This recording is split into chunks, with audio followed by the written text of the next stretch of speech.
a couple of months ago, I got the awesome opportunity to go out to Facebook and have it was just a meeting with a bunch of pastors. I'm just telling you that to let you know how big of a deal I am, mainly.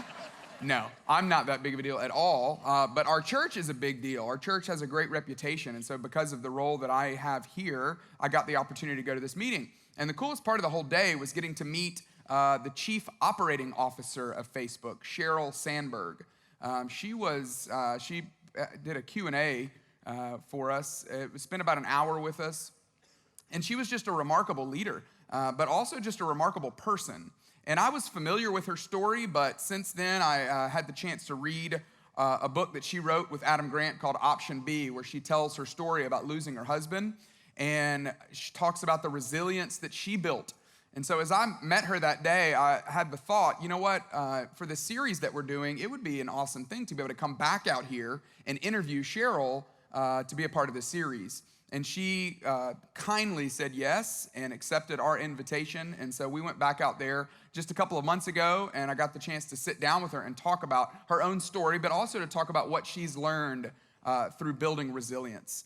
And so I'm going to show you that interview in just a second as the third part of this series, and then I'm going to come back up at the end and just teach for a few minutes. But I want to tell you just a few things about it. First of all, if you are new here, this is out of the ordinary. We don't do this very often. Usually Andy or one of our other teaching pastors will teach, and so this is a little bit unusual for us to interview someone like this. We don't do just a tour of celebrities week after week. There wouldn't be anything wrong with that, but that's just not what we do. And so this is a little bit unusual. I'm really excited about it. I'll also say Cheryl talks a little bit about her faith in this interview. Cheryl is a person of Jewish faith. And it was just an amazing opportunity to sit down and talk to her, not just about faith, but also about how resilience sometimes really helps us build our faith. And I just want to let you know that, and I know you probably know this, but it's amazing how life works, that we have this amazing, awesome opportunity to learn from so many different people. And I'm just learning more and more in my own life that if you're armed with enough humility, you can learn something from anyone. And so I really think that the opportunity to hear from Cheryl and hear what she shares about her own journey, her own story, her own life, I hope is going to be a huge benefit for all of us. And then at the end, I'll come back up and teach for a few minutes. So without further ado, here is the third part of Fight For It. Here's our conversation with Cheryl Sandberg. Check this out. Cheryl, thank you. Thanks for having us. This is amazing for us to get to be here. Well, thank you for coming. I don't want to upset your audience, but it's kind of rainy and cold in California today. I was a little not surprised a good look by for that, us. right? I wanted sunny. I wanted sunny Cali. But hey, could you tell us your story? Could you tell us how you got here? You're in a pretty influential spot. You are the COO of Facebook, 35,000 associates. Tell us how you got here. Well, I grew up in Miami, Florida. My father was a doctor. My mother was a community activist and teacher. And I actually never thought I'd work in a business. Yeah, I've heard you say that they were not... They were not pro-business. That's right. They were not pro-business. They've come along. But, you know, being a doctor was a good thing. Being a volunteer, working in a nonprofit. That's right. But I went into the government after I graduated from college. I actually went to the World Bank. I worked on leprosy in India, which is as kind of challenging an experiences as I had at least at that point. And then I went into the government, and then what I saw kind of sitting in DC, I was at the Treasury Department in the Clinton presidency, was technology. And technology seemed like it was just changing things and very mission-based. And so I came all the way out here. I went to Google. I was there for almost 6.5 years, and then I came to Facebook. And you started at Google. You had 4 employees on your team. And it grew to 4,000 in your tenure there? Well, yes, my team did, and the company grew to 20,000. I still couldn't even believe that. But so you've been here for... almost 11 years. I want to say 11 years in just a few weeks. Wow. Well, congratulations and thank you. I love the mission of Facebook is to create communities. That's right. And it's really similar to what the church does. No, that's right. And it wasn't the original mission. So Facebook's 15 years old, and the original mission was to help people share and give people the power to share and connect. And I think, you know, way into our history, over a year ago, Mark really had a chance, our founder, to think about what it meant to connect. And he decided that connection wasn't enough. Connection was great. But it's really about what we do with those connections and building community. So we did something not a lot of companies do, which is we changed our mission. And the mission is now explicitly about building community. And I do think that's what a lot of faith-based organizations do, because I think both at the worst moments of our lives and some of the best moments of our lives, and even just the daily, mundane moments of our lives, we are better when we're not alone. And whether that's connection to faith, so we don't feel alone, whether that's connection to someone who's leading us in worship. I know you do that for so many people around the country. Or whether that's connection to the person who lives next door, the person who lives across the world with whom we share something. It is those connections that I think help us get through, bring out the best in us. And that is our mission. Well, you guys have made the world smaller in a lot of ways. But you've become famous probably for reasons that you definitely wouldn't have intended. You wrote a book called Option B. This book, I've got to say, is fantastically written. I'm sure that getting to write it with Adam Grant probably helped. What a phenomenally smart person. But this is your story. Can you tell us a little bit about why you wrote it and the circumstances that surrounded you writing it? Yeah, so I wrote a book before that. I never really thought I'd be a writer, but I actually found I love to write. I wrote a book called Lean In about women and equality. And then years later, in 2015, my husband died very, very suddenly. We had 2 young children, 7 and 10 at the time. And I think for me, the processing of that, I took to what I had realized I loved years before, which is I started writing, and I started writing a journal, and it eventually became a book. And when my husband first died, I asked Adam, he's my psychologist friend, even though, as he said, he's not that kind of psychologist. He's an industrial and organizational psychologist, not a But that not had to be, it had to be so helpful to have someone like that to process this with. Yeah, but I said, how much strength do I have? How much resilience? And he said, that's the wrong question. Wow. Because you're not born with a set amount of resilience, you build it. Yep. And we build it in ourselves and we build it in each other. And this book was me processing and learning with Adam how people get stronger, how people overcome loss and grief and hardship to try to find their way. I want to read this one section where you define resilience right at the very beginning. But as I was getting ready for this today, I even thought, do you get tired of talking about this? Because it's not like, I don't know, Billy Joel, Elton John, they play the same hits and they've got to love it. But your story is filled with so much pain, and I can't even imagine what you went through having to tell your children that their father died, that you lost your husband, and to have to go through the process of that being brought up over and over again. How does that sit with you? How do you find even the resilience in yourself to be able to do that on a day like this? Is that difficult? Adam and I have talked about how there's a huge self-help section in every bookstore, but there's not a big help others section. Wow. We want our book to be in the help others section. And there is such a thing. Everyone's heard of post-traumatic stress. Yep. Everyone's heard of that. Yep. But there's such a thing as called post-traumatic growth. Yep. And more people experience post-traumatic growth than post-traumatic stress, but no one's ever heard about it. And what that means is you go through something traumatic and you grow. And one of the ways you grow and become stronger is you try to take that pain and do something with it. And so I think this book was me trying to tell other people what I wish someone was there to tell me and what Adam was there to tell me, and try to find some way of honoring Dave's life. I talked to a friend today who suddenly lost her husband. Wow. And, she never expected it to happen. I never expected it to happen to her or to me. But this book was my way of trying to honor Dave's life and give back. And so, it's hard. It's hard to think about it and hard to talk about it, but it's not like I don't think about it anyway, right? Right. I mean, I think that's one of the core lessons of the book. The core lessons of the book is, and my experience is, kick the elephant out of the room. Before I lost Dave, I would walk into Facebook, walk into work. Everyone talked to me. Drop my kids off at school. After I lost Dave, there was just silence. Because they didn't know what to say. They were afraid to say the wrong thing. And I saw myself in that. Like I thought about colleagues at work who were going through cancer. I would say something one time, I'm so sorry to hear you're sick. And then I would never bring it up again because I was afraid to remind them.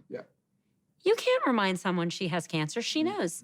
If you say to me, even almost 4 years later, I'm so sorry for your loss, I don't think, I forgot. Loss. What loss? What are you talking about, right? I know. So one of our core messages is kick the elephant out of the room and show up for each other. And I do think that follows what faith does. Church, when you go to, you've been to more services than I did. I was raised and I still am Jewish, but when you go to temple, when you go to church, people are talking about the hard stuff. You're not just talking about the sun is shining today. Right, You are right. there to talk about Right. life and birth and death and love and God and the hardships. And you are kicking those elephants out of the room and helping people deal with them. One of the fascinating things, there's so many different elements of your story that you do such a great job communicating. I feel like you've given words to things that I know I've felt, that certainly many people have felt, but they didn't even know what to do with. One of them is what you're talking about, of the awkwardness sometimes of grief. But the other thing I love that you talk about is coming back to work and how challenging that was. I can't even imagine. I mean, I think for, the person that's working the regular 9-to-5 job, that would be difficult. But in your role, carrying the weight of leadership that you carry, how was that process for you in returning to work after losing Dave? Well, it wasn't easy. And I'll say one thing is, 60% of workers get no bereavement leave. And that's a problem. We had generous bereavement leave before I lost Dave, but we've extended it further. We now give 20 days for immediate family, 10 days for extended family. And I've personally gone around talking to lots of CEOs, and my foundation has too, and we've gotten a lot of people, large companies, small companies, to extend bereavement leave. So for anyone watching who runs a company or has the ability to influence where they work, give people bereavement leave. They need it. But eventually you come back. And for me, coming back was hard. I came back part-time because I wanted to pick my kids up from school every single day, and I did that for many weeks, and then I went full-time again. But coming back was also good because I wanted out of my house. Because in my house, and it wasn't that I didn't miss Dave everywhere, but I missed him more in our kitchen where he was more likely to be than at work. So giving me something to do was hugely important. And that is one of the lessons, showing up for friends, kicking the elephant out of the room. Please don't assume that someone who's going through something hard wants to be left alone. They may want to get out. And don't judge. I have stories in here and stories that we researched where people lose people and they show up for work immediately, and other people will criticize them. And there was a story that we had talked to someone. She was like, I couldn't bear to be at home. Work gave me someplace to go. No judgments.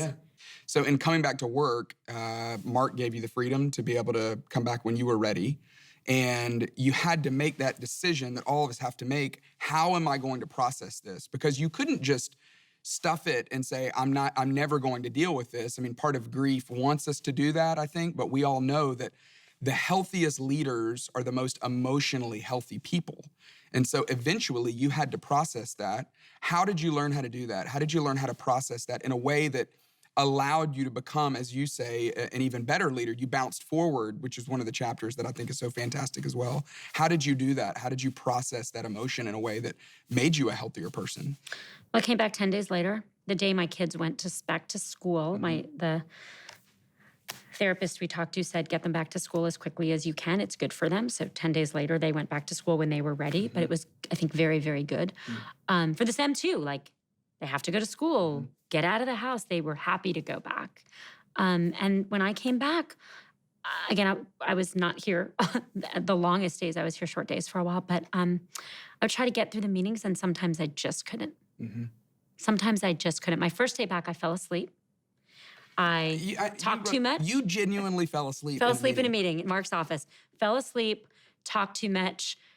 Said that a colleague of mine worked at Google who'd worked at Microsoft. And I know that sounds silly, but in the tech world, that's a big mistake. Yep. All in one day. And at the end of the day, I went home and I called Mark and I said, maybe I came home too soon. Like, I made a fool of myself today. I cried. I slept. I talked too much. And he said, no, you didn't. I think you contributed today, and here's how. And so one thing I never would have understood about coming back to work before this is now, if someone's going through hardship and they come back to work, I go out of my way to point out ways they're doing a good job. That's great. Because reassurance I didn't need before, I needed. Like someone saying to me, you made a good point today. I never would have needed that before, but when that happened right after Dave died, I was like, great. I'm not the zombie I feel like. I'm not crying. I mean, I am crying all the time, but I did something okay. And I needed to hear that. And I know that other people need to hear it too. So I go out of my way. Gotta be real, but hey, that was a good point today. Or I'm glad you came back. And it allowed you to start rebuilding your confidence. That's right. And I needed to rebuild. Because one of the lessons of overcoming grief and overcoming any hardship is the 3 Ps. Personalization, don't blame yourself. Now, there are things that are our fault, and we have to forgive ourselves for those. But most of us blame ourselves for things that aren't our fault. My husband died of cardiovascular disease. I spent so long thinking about how I should have known he had a cardiovascular disease. It was a long time until I was like, wait a second, I am not a doctor. Right. Like, right. You came from a family of doctors. I came from a family of doctors, but I am not one. I cannot blame myself for not diagnosing a disease. I have to let that go. You know, pervasiveness. I've lost my husband. I'm going to be terrible at work. I'm going to be a terrible mom. Everything's going to fall apart. No. I lost my husband, but I made a good point today at work, and I'm still doing the very best I can to mother those kids on my own.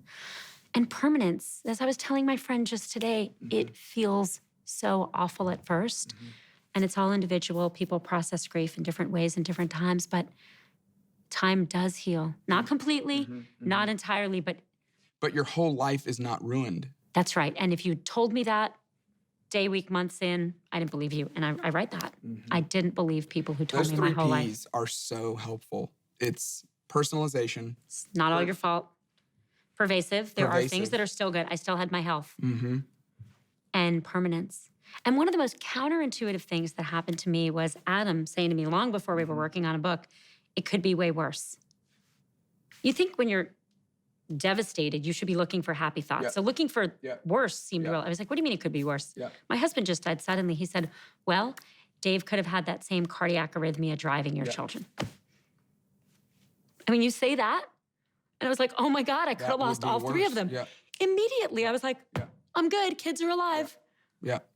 Thinking about what could be worse is actually psychologically healthy. I think it's a form of self-talk. I think you're telling yourself, it's in a way, you're almost tricking yourself. You're telling yourself what could actually be worse, which allows you to build resilience, I would imagine, because it allows you to be grateful for things. And gratitude for what's left. Wow. Gratitude for what's left. Which I know is a habit you began to implement in your life. I think you said it was your 2016 New Year's resolution. Can you talk a little bit about that? What did you begin to do? Well, my kids and I did, ever since they were little, and with my husband Dave, best and worst every night at dinner. You know. What's the best part of your day? What's the worst part of your day? What's the worst part of your day? After Dave died, we did 2 things. We started praying before meals. We started doing what is called the motzi in Judaism. So it's the prayer over bread that we had only ever done before in Shabbat. We started doing it before every meal because I wanted that moment of gratitude, of being grateful for the food in front of us. Not just once a week on Shabbat, but always. And we added grateful. So now it's your best, your worst, and you're grateful. And what I realized, and again, I was telling my friend this just today, is there is something to be grateful for even today. Yes, in this moment. In this moment. Yes. There's something to be grateful for, and we can help find it. We can help each other find it. Which I think allows you to become a more emotionally healthy person, because that as the sadness rises up, the gratitude rises up to almost counterbalance it in a way. Is that fair to say? Well, we grow. Yeah. There are things, I mean, I would trade back all the growth and learning to get Dave back in a second, but I don't have that option. But there are things about my life sitting here today that are better for having lost him. Now, I wish I could take— Is that hard to say that? Yeah, but I wish I could, yes, because you don't think anything good should come out of it, but then why? A terrible thing happened. Why not have some good out of it? Now, I wish I could take those lessons back to share with him, but I can't. But I can share them with you, and you're sharing them with me, and people who are watching, and I can share them with my kids. And so I am more grateful. I will turn 50 this year. Before Dave died, I would have done what I saw all my friends do before. Oh my God, I'm 50, my hair is gray, I'm going old. I will never, ever make another joke about growing old, because it turns out there's only 2 options. You either do or you don't. Dave will never turn 50, ever. Wow. And I know that turning 50 is such a gift. It's a gift from God. It's a gift from the universe, and it's not something I take for granted. And so that gratitude I will have on my birthday, that is a gift, and it is a gift from deep, deep, deep loss. Yeah. I love this quote. I wanted to read it because one of you give these, here are all these forms of post-traumatic growth. And one of them is this. You said post-traumatic growth is finding greater meaning in life. It's a stronger sense of purpose rooted in a belief that one's existence has significance. And then you quote Viktor Frankl, the Holocaust survivor, who said, in some way, suffering ceases to be suffering at the moment it finds a meaning. And I think that's absolutely beautiful. That's the story of redemption that faith offers, that in some ways, God is using your hurt to help other people. And I'm sure you've seen that in so many different ways, like you even talked about today. Yeah, in so many ways. And I think that's right. It's that when we suffer, And lots of people suffer, right? You've seen it. Sure. I mean, we suffer because we lose people. We suffer because we lose love. We suffer because we lose freedom. We suffer because we lose dreams. What do you do with it? And unfortunately, bad things happen to everyone. And the only question is, how are we going to handle it? And finding meaning. So for me, there's meaning in writing this book, and the option B communities we formed on Facebook and other places so that people can come together.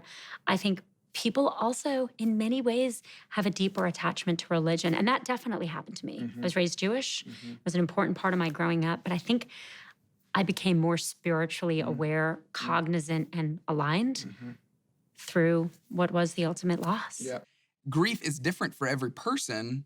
And I learned that through what you've written, that let the person decide. I think you called it the platinum rule. The golden rule is do unto others as you would have them do. But the platinum rule is do for them what they would want done for them. So asking them, hey, are you ready to come back? Would you like to come back? I assume that's what you mean by that. And no, you don't know. Yeah. So one thing I realized is how many mistakes I had made with friends going through hardship before when I realized this. I think, again, people are afraid to say something. I would say something once and then not bring it up again. And now it's really different. And, you know, I've never had cancer. I have lots of friends who've had it. I no longer think I know. I literally say to them, can you give me some advice? I want to be there for you in every way possible.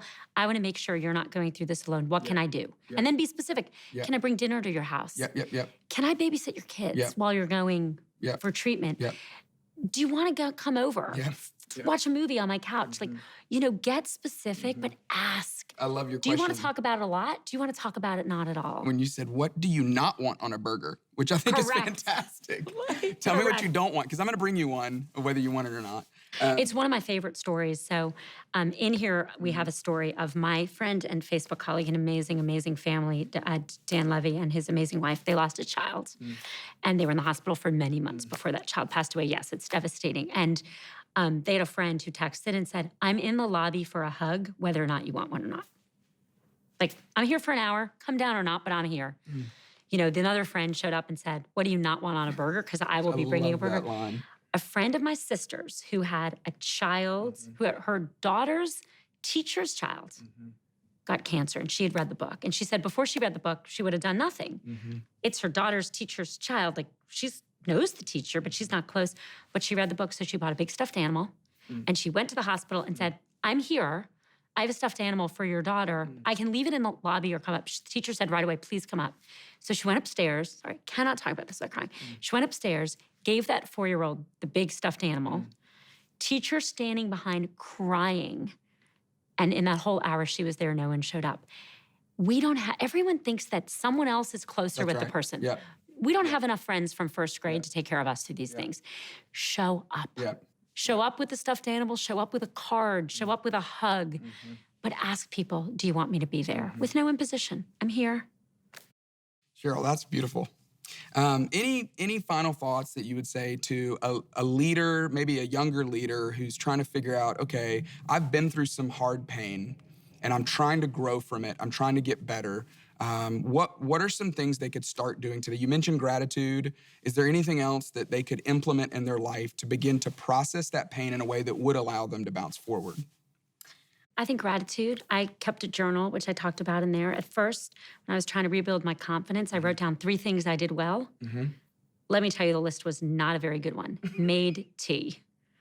Got through 2 meetings without crying. Successfully put my daughter to bed. Read story. She was 7. Wasn't that hard to read a story? But the list got better. You know, and then after I knew I could get through it, knew I could be a mother, knew I could get through my job, I replaced it with moments of joy. So it depends where you are, but 3 moments of joy, like moments where you were like, these are moments where I can be grateful. I also think, and I think you said it earlier, that leadership and the ability to touch others comes from an intellectual place, but even more from an emotional place. Share. Don't have to be open. Not everyone wants to talk all the time. You don't have to cry in meetings, even though I definitely did and still do sometimes. But share who you are. Wow. And that means the pain too. And people will trust you and believe in you and learn from you even more. And you'll learn from them. Wow. When I shared my pain, other people shared theirs. And I learned so much more. One of the other ways we have post-traumatic growth is deeper relationships. I didn't think I could be closer with my kids. We are closer. I didn't think I could be closer with my sister and brother. And Dave's brother is like a brother to me now. We are closer. We are bound together in these experiences. And that's one of the growths from post-traumatic loss. So can you finish this conversation by telling the story? I hope it's okay to share, but the moment where you're upstairs crying, you have this huge meeting downstairs with, I think it was a bunch of some of the Clients. most important Facebook clients, and your son gave you some really important advice that I think really ties into what you're saying about being willing to be openly vulnerable and emotional in a way that helps you actually process it with other people. Yeah, I was hosting a client dinner or something I do rarely and did much more rarely then. And for what, I had gone to a school assembly that day. And I was sitting there and I overheard someone say to someone that they were upset their husband was missing the school assembly because he was away on a business trip. And it didn't mean to hurt my feelings. There's nothing wrong with saying that, but I was just despondent. And I was like, my husband will never be at anything again. And I went home and I could not stop crying. I was upstairs in my room, could not stop crying. All my clients are arriving. And my son came up and I said, I've got to go downstairs, but I can't stop crying. And he just said, Mom, just go down there and be yourself. And if they see you cry, they'll probably like you better. So I tried to stop crying, but I went downstairs and I couldn't. And I said, my son said it was okay. And they said it was.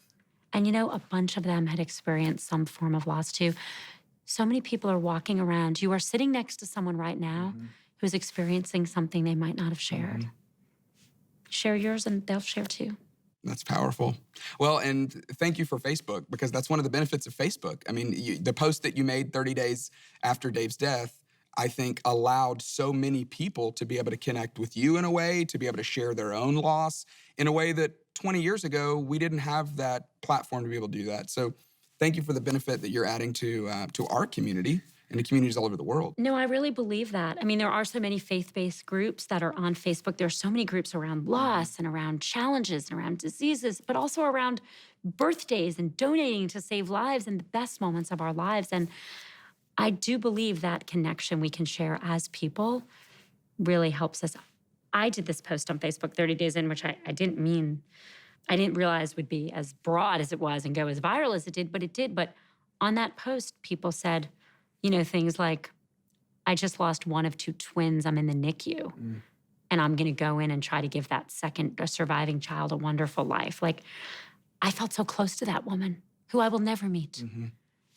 But that's the power of connection, of building community and being there for one another. And the power of being vulnerable and sharing your own story with other people, which I've never thought about it in that way, that in a way that really does help you process it. It helps you.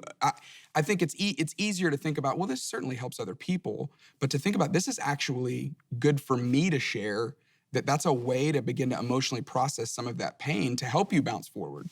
Is that fair? Yeah, and to feel like you're doing something with it. It is there, but if you help someone else, I didn't know a lot of people who had lost husbands, or especially as young as I did, but the few I did, they really showed up for me, and we try to pay it forward. I'm so grateful to them, and this book was Maya and Adam trying to give that to more people. Well, it's a gift, so thank you. Cheryl, thank you for doing this. Thanks for your time. I know your time is very valuable, and this has been a real pleasure for me, and I think it's going to help a lot of people, so thank you. Well, thank you. I'm so glad you came to Facebook, even on a rainy day. Thanks.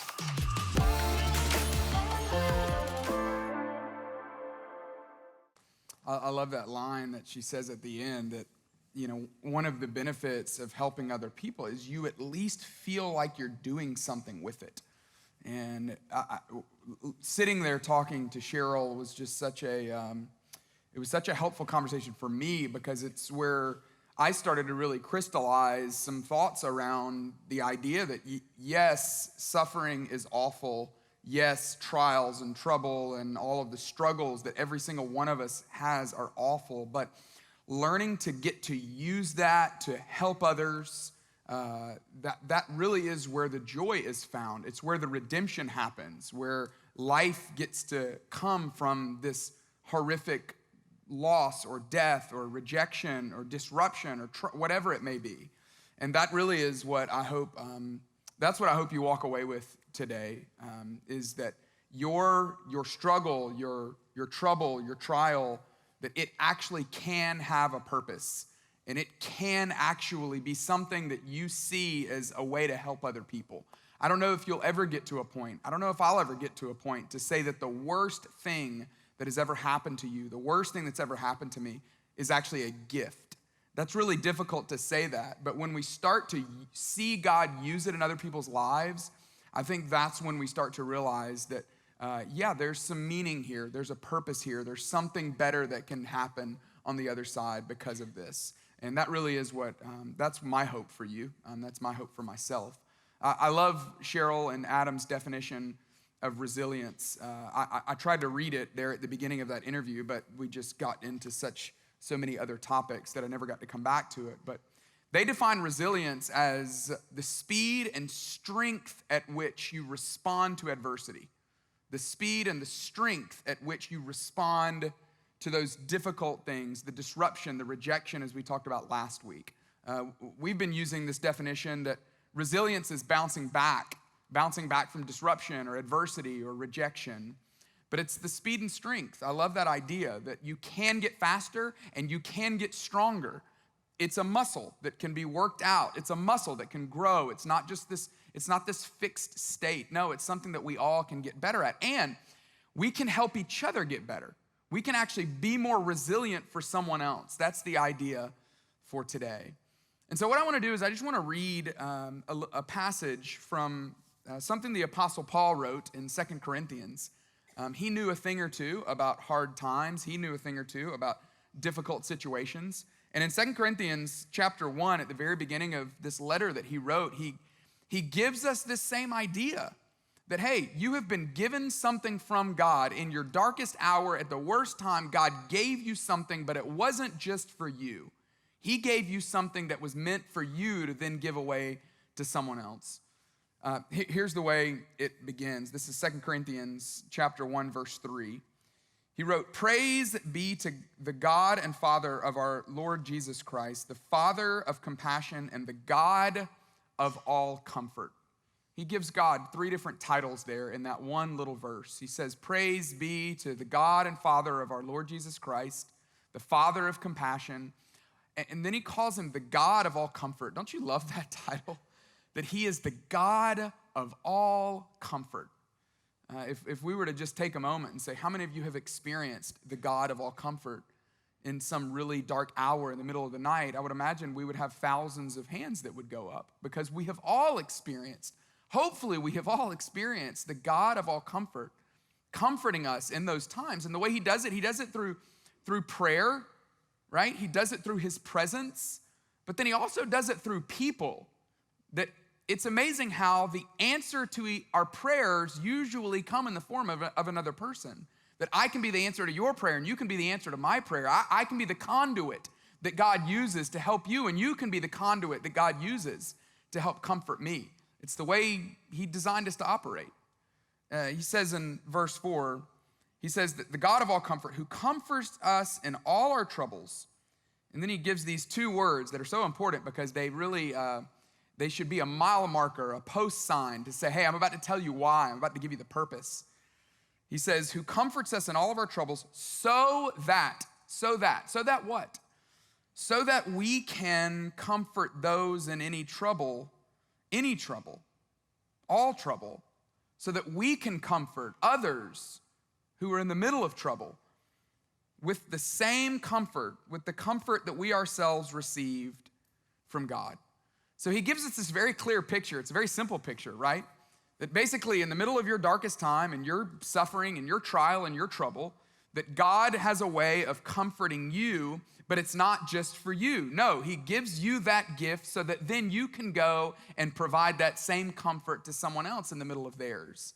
It's amazing how God decided to create us as beings that need to be interconnected to each other because it's how he actually meets our needs. It's how he actually provides for us.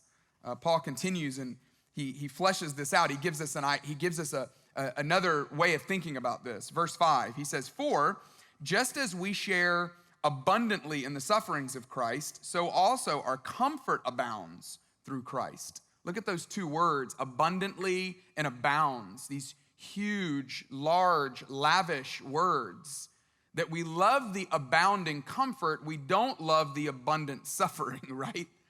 But he says that they're proportionate in a way, that in the same way that we share in this large amount of suffering that Jesus went through, we share in Christ's suffering.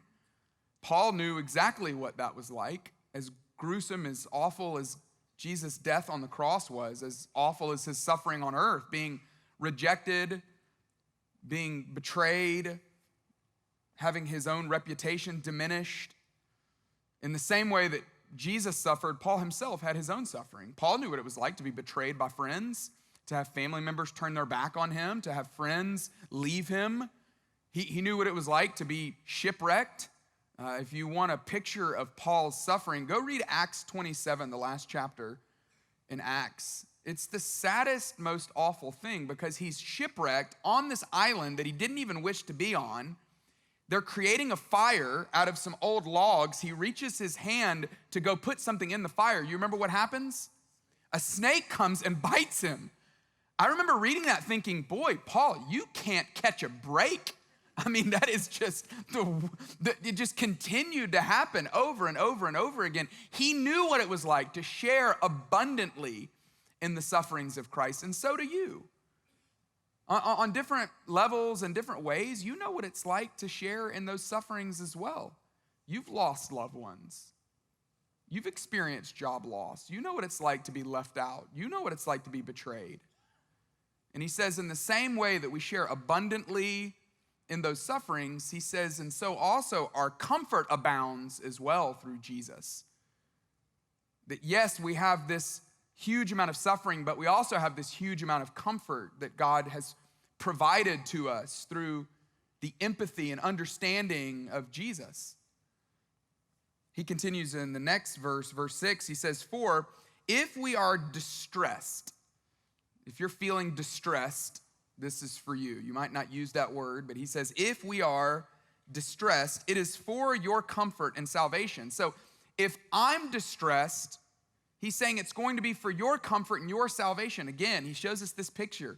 God's going to comfort me in my suffering so I can comfort you. God comforts you in your suffering so you can comfort me. He says, and if we're comforted, it's for your comfort as well, which produces, look at these two words, it produces patient endurance. I think that's essentially what resilience is patient endurance. Nobody woke up today and thought, man, I would love to figure out how to be more patiently enduring today. That would really be great. No, we want to avoid pain, right? We want the fast lane. We want the shortcut. We want to know the easy way. But he says sometimes to get to be the person, to become the person that I want you to become, you've got to go through the suffering. You've got to hit it head on. You've got to walk right through it so that you can become a more resilient person, a patiently enduring person. That's God's wish for you. It's his hope for you. But the hard thing is it comes with that suffering word that we don't like. And that's what Paul says. He says, if we're distressed, it's for your comfort. If we're comforted, it's for your comfort, which produces in you patient endurance of the same sufferings we suffer. And then in verse 7, he gives us this just a huge encouragement that I think is worth looking at because of how powerful this is. He says, and our hope for you is firm. Our hope for you is firm. In other words, you're going to be okay. You're going to make it. In fact, I'm going to see to it that you make it. Have you ever had somebody tell you, instead of just saying to you, hey, I hear about your situation, I just want to let you know I think you're going to get through it? That's great. I'm going to tell you what's even more powerful. Hey, I heard about your situation, and I just want to let you know we're going to get through this. I'm going to be right there with you. I'm going to help you. I'm going to be walking with you. I'm going to be holding your hand if you need me to. I'll help pay your bills if you need me to. Whatever I can do, I'll bring you a meal. I am going to be there with you. We're going to get through this together. It's what Paul is telling the people that were reading this. Hey, I just want to let you know, yeah, it seems bad. Yeah, this might be hard, but our hope for you is firm. And I believe that he'd say the same thing for you today. That no matter what you're dealing with, no matter what you're going through, our hope for you, it's firm. We believe that you can make it. Everything's going to be okay. And he tells us why. He says, because we know that just as you share in our sufferings, so also you share in our comfort. Yeah, it's been hard, but I'm going to be there for you. So I'm going to give you just 4 simple thoughts from reading a passage like this. The first one is that you can't bounce back alone. God wants you to learn how to bounce back. That's what resilience is, bouncing back from disruption, adversity, rejection. You can't bounce back alone. No, it requires a team of people around you that will help you bounce back when you feel like you can't. And if that's true, then this is also true, that there are other people in your life that can't bounce back without you. That the only way they're going to bounce back is to have you in their life, to have you with them, to have you alongside of them. You can't do it alone, and others around you, they need you to be able to bounce back. The third idea is this, that there's someone somewhere that needs your struggle. Someone around you, they need your struggle. They need to know what you've been through, how you made it through, how it felt. The last idea is this, that your suffering might just be your superpower. The hardest thing, the worst thing, the most awful thing that's happened to you, it might just be that superpower in you that makes you who you are, that makes you as great as you are, that allows you to help other people in a way that only you could do it. It's the way God works. This is what redemption is. This word redemption it's a spiritual word, it's a religious word, but it's such a beautiful idea. It's really what God uniquely can do in our lives. The idea is that, yes, something bad happened. No, we would not want to go through it again. Of course, you would not wish it on anyone else. But redemption is the idea that even in death, God can bring life. God can do something good through the most awful thing that's happened to you. I don't know where else people find that. But Jesus gives us the most beautiful picture of this, because that Good Friday was the worst day imaginable. And then 3 days later, here we are celebrating the resurrection of Jesus, because God brought something good out of death. And God can bring something good out of your death as well. He can bring something good out of your loss as well. That your suffering, as Viktor Frankl said in that quote that Cheryl references in her book, Viktor Frankl, a Holocaust survivor, he said, in most cases, very often, your suffering ceases to be suffering the moment it finds meaning. The moment it finds meaning. The moment it finds purpose. That when your suffering finds an outlet to help someone else, it actually turns into something that's being redeemed for good. Do you wish it would have never happened? Of course. Do you still hate the moment that it happened? Of course. But your suffering can cease to be suffering the moment it finds meaning, the moment it finds purpose. That's my hope for you. That's really the idea for the day, is that your life was never meant to just be in a self-help section. I love that line that she said.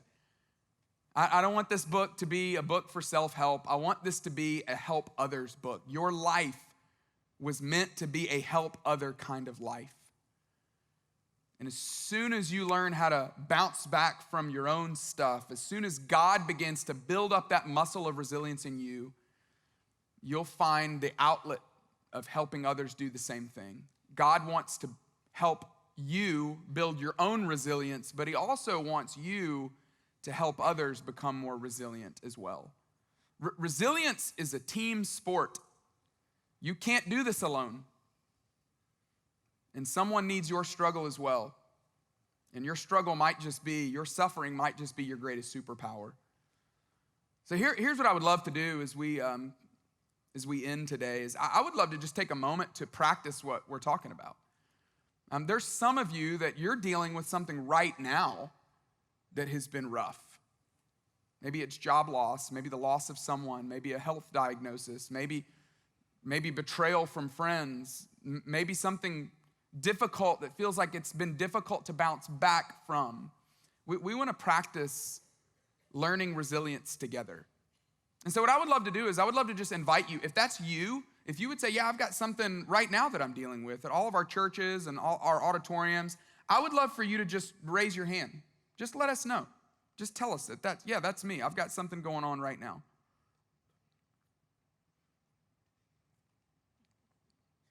That is really brave of you. That's awesome. And then if you're open to it, and if you're not at this point, I don't know how you're going to tell me that you're not, but I'm going to pray, and then I would love to just invite the people that are around you to just put their hand on your shoulder and just let you know that, hey, we're praying for you, we're praying with you. We want to help be people that are helping you build resilience even in this difficult time. So as I pray, I would love to just invite you. Let's pray for the people around us, and let's be resilient together. Heavenly Father, I can't even begin to imagine what people are wrestling with and dealing with. If we were to pass a microphone, there would be all kinds of stories. It would be heartbreaking. It would probably leave us speechless. It would be surprising how difficult just the people sitting around us, how difficult the situations and circumstances are. But we trust that you are the God of all comfort. You are the Father of compassion. And so even now in this moment, we just pray that you would provide that kind of compassion, that kind of comfort that only you can provide, the supernatural kind. I pray that it would match our suffering, that it would be proportionate. As deep as the hurt, as deep as the pain, that the comfort from you would be just as deep. It would be just as rich. God, I pray that we would be a show-up kind of church. That we would be a, what do you not want on your burger kind of church. Even when we don't know what to do, that we would find something that we can do. To show up and be vulnerable and be real, but also to comfort others with the same comfort that we have been comforted with. So that we can build our own resilience, so that we can help build and fight for others. Thank you for Jesus. Thank you for your love. Thanks for your kindness. Thank you for your grace. And God, thank you for your comfort. And we pray all of this in his name. Amen.